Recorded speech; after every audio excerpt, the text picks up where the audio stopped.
इस question of complex analysis NET 2019 दिसंबर part B. क्या क्वेश्चन है भाई? फंक्शन दे दिया अपना complex function f z for non zero complex is defined to be Z conjugate square by z for zero और you can say otherwise its value is zero. ठीक है, अपना फंक्शन क्या गिवन है? F z is equal to z conjugate square by z if z is not equal to zero, otherwise mean Z is equal to zero, it's value is zero. तो function का क्या बताना? Then which of the following statement is false. ठीक है ना, जब ये false दे देते हैं तो हम कंफ्यूज हो जाते हैं क्योंकि हम जनरली ट्रू देते हैं आंसर, तो फॉल्स देना आपको। तो पहला ऑप्शन क्या? F is continuous everywhere. ये क्लास नोट से डायरेक्ट क्वेश्चन है।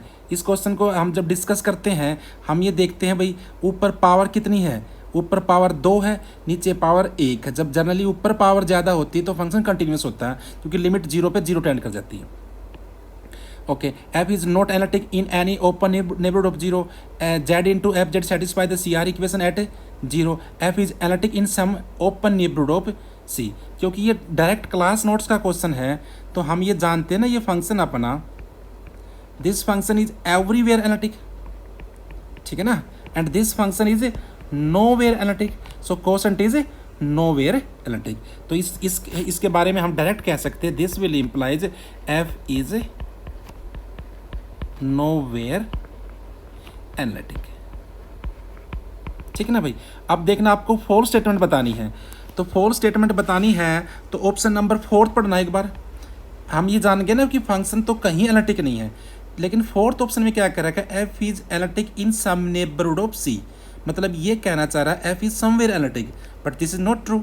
तो आपको फॉल्स स्टेटमेंट बतानी है, तो अपने ऑप्शन ये करेक्ट हो जाएगा because this statement is false. तो because it's part B question, so other option will be incorrect, that is these statement are true statement. आपको तो फॉल्स बतानी ना, तो तीनों स्टेटमेंट अपनी ट्रू है।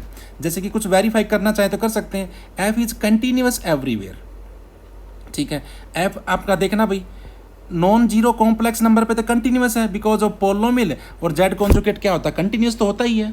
तो जीरो पे वेरीफाई कर लेते हैं, अगर जीरो पे कंटिन्यूअस हो गया then everywhere will be continuous. ठीक है, तो एफ जेड अपना लिमिट निकालने के लिए क्या करेंगे? इस फंक्शन को लेंगे, लिमिटिंग वैल्यू तो इसी से आएगी। अगर इसकी लिमिट जीरो पे जीरो आ गई तो फंक्शन विल बी कंटिन्यूअस। तो इसको हम जनरली कैसे सोल्व करते हैं?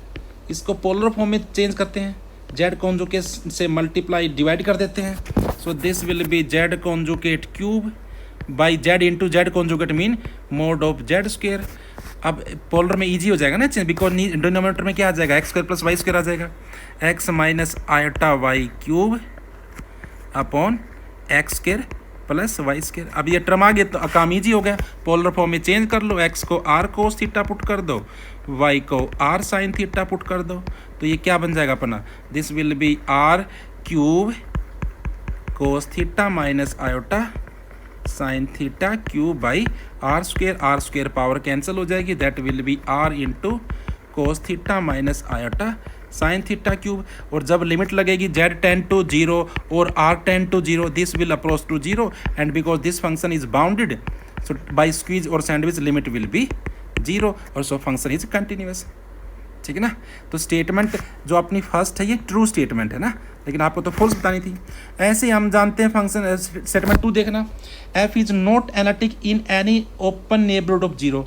हम तो जानते हैं ना function is nowhere analytic, so not analytic at in any neighbourhood of zero, so this is also correct statement. आपको तो फॉल्स बतानी थी। Similarly you can verify that Z into F Z satisfy C R equation. वैसे भी Z into F Z होगा क्या? That is generally mode of z का square and which is differentiable at 0, so satisfy CR equation at 0, so this is also true statement। तो एक ही statement false है, that is 4th one। Okay, thank you।